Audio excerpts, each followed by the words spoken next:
বন্ধুরা হয়তোবা আপনারা এর আগে শুনেছেন যে রাসেল ভাইপার বিষাক্ত একটি সাপ যার কামড়ে মানুষের মৃত্যুও হয়ে যায়। তবে আপনারা কি জানেন রাসেল ভাইপার কেন গাছের ডালে বিচরণ করে? আপনি কি জানেন এই বিষাক্ত সাপ কিভাবে বাংলাদেশ এবং ভারতে ঢুকে পড়েছে? যদিও এই সাপটি বাকি সব সাপদের মতোই দেখতে, তবে এই সাপটি কেন এতটা ভয়ঙ্কর? তাই তো আজকের ভিডিওতে আপনাদের রাসেল ভাইপার সম্পর্কে এমন সব গুরুত্বপূর্ণ তথ্য জানাবো যে তথ্যগুলো জানার পরে আপনারা হতভম্ব হয়ে যাবেন। এছাড়াও বাকি সব সাপগুলো ডিম দিলেও এই রাসেল ভাইপার সাপ সরাসরি বাচ্চা প্রসব করে, আর তাদের বাচ্চাদের সংখ্যা জানলে আপনারা আরও বেশি আশ্চর্য হয়ে যাবেন। এছাড়াও অনেকেরই মনে প্রশ্ন জাগতে পারে, যেহেতু সাপের পা নেই তাহলে এই সাপ কিভাবে হাঁটাচলা করতে পারে? এছাড়াও অনেকের মনে ধারণা সাপ কি শুনতে পায়? যদি শুনতে না পায় তাহলে কিভাবে সে মানুষের সংকেত অনুভব করতে পারে? তাহলে চলুন এই সকল তথ্য উন্মোচন করা যাক আজকের এই ভিডিওতে। আসলে বন্ধুরা, মানুষের কানের তিনটি অংশ হয়: বাইরে দৃশ্যমানের অংশ, মধ্য অংশ এবং একটি অভ্যন্তরীণ অংশ। যে কোনো শব্দ বাতাসের তরঙ্গের সৃষ্টি করে। মানুষের কান সেই তরঙ্গ থেকে শব্দ শুনতে পারে, কিন্তু সাপের বাহিরেও ও মাঝে কোনো কান নেই, আছে শুধু অভ্যন্তরীণ অংশ। সেই জন্যই সাপ বাতাসে ভেসে আসা শব্দ তরঙ্গ শুনতে পারে না। সাপ মূলত মাটির কম্পন থেকে শব্দ শুনতে থাকে। এছাড়াও বন্ধুরা, আপনারা কি জানেন রাসেল ভাইপার সহ পৃথিবীর সব বিষাক্ত বড় বড় সাপ নিজেদের দেহের খোলসও পরিবর্তন করে ফেলে? এমনকি এই খোলস বছরে 3 থেকে 4 বার পরিবর্তন করে থাকে। তবে এর আসল রহস্য কি? আসলেই বন্ধুরা, প্রতিনিয়তই দৈহিক বৃদ্ধির কারণে ত্বকের টানটান অনুভূতি দূর করার জন্যই সাপ তার খোলস পরিবর্তন করে থাকে।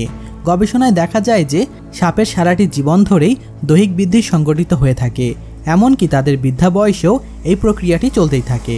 তবে সেই ক্ষেত্রে বৃদ্ধি ঘটে খুবই ধীর গতিতে। এই প্রক্রিয়াটিতে দেখা যায় যে সাপের দেহ যত বৃদ্ধি পেতে থাকে সেই তুলনায় ওদের ত্বক তত বেশি ছোট হতে থাকে। এর ফলে সাপকে প্রতি 3 মাস অন্তর অন্তর খোলস পরিবর্তন করতে হয়। যদিও অনেকেরই চিন্তার কেন্দ্রবিন্দু এই সাপ, কিন্তু তারপরেও এই সাপ বাংলাদেশে প্রবেশ করলো কিভাবে? তবে রাসেল ভাইপার নিয়ে বিশেষজ্ঞরা মনে করে থাকেন যে বর্ষাকালে ভারতের নদীর পানি বৃদ্ধি পায়। সেই সময় সাপগুলো সেই পানির সাথে ভেসে এসে বাংলাদেশে প্রবেশ করতে পারে। সাধারণত যে সমস্ত জায়গায় কচুরিপানা রয়েছে সেসব স্থানে বাসা বাঁধে এটি। তাদের ধারণা কচুরিপানার উপরে ভেসে বিভিন্ন অঞ্চলে পৌঁছাচ্ছে এই সাপ। এখন কথা হলো, আলোচিত সমালোচিত রাসেল ভাইপার সাপ যদি আপনাকে তাড়া করে তাহলে কি আপনি তার সাথে দৌড়ে পেরে উঠবেন? উত্তর হলো হ্যাঁ, কারণ রাসেল ভাইপার সাপ দ্রুতগতি নয় বরং ধীরগতির সাপ। এই সাপটি খুবই আস্তে আস্তে হাঁটাচলা করে। বন্ধুরা, দেশের নামি দামি বিশেষজ্ঞরা রাসেল ভাইপারকে নিয়ে কিছু গবেষণা করেছে, আর সেই গবেষণায় উঠে এসেছে নানা সব তথ্য। গবেষণায় বলা হয়েছে রাসেল ভাইপার ভালো সাঁতার কাটে। এই সাপ একসাথে 3 থেকে 63টি পর্যন্ত বাচ্চা দিয়ে থাকে। এদের গর্ভধারণকাল 6 মাস এবং বাচ্চা 2 বছরের মধ্যে পরিপক্ক হয়ে ওঠে। তবে বন্ধুরা, রাসেল ভাইপারের পরিচয় বলতে গেলে তার দেহ মোটাসোটা, লেজ ছোট ও সরু, এর মাথা চ্যাপ্টা, ত্রিভুজকার এবং ঘাড় থেকে আলাদা। সাপ সাধারণত ডিম পাড়ে এবং ডিম ফুটে বাচ্চা হয়। তবে রাসেল ভাইপার সাপ ডিম পাড়ার পরিবর্তে সরাসরি বাচ্চা দেয়, ফলে সাপের বাচ্চাদের বেঁচে থাকার সম্ভাবনা বেশি থাকে। এরা বছরের যে কোনো সময় প্রজনন করে, তবে মে থেকে পরের 3 মাস প্রজনন সবচেয়ে বেশি ঘটে। তবে এখন কথা হলো, যদি আপনি এমন সাপটিকে দেখতে পান তাহলে আপনি সেই সাপটিকে কি মেরে ফেলবেন? এমনটা কখনোই করবেন না, কারণ রাসেল ভাইপার মৃত্যুর পরেও সে 5 মিনিট পর্যন্ত জীবিত থাকে। যদিও যে কোনো সাপকে মেরে ফেলার নীতি অনুসরণে মহানবী সাল্লাল্লাহু আলাইহি ওয়াসাল্লাম আমাদের শিখিয়েছেন। নবী করিম সাল্লাল্লাহু আলাইহি ওয়াসাল্লাম বলেছেন, কোনো সাপ মারার আগে 3 বার তাকে সাবধান করবে।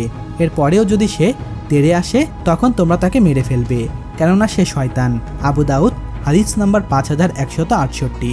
মহান আল্লাহ তাআলা রব্বুল আলামিন আমাদের সকলকেই এ সকল সাপ থেকে হেফাজত করুন। আমিন।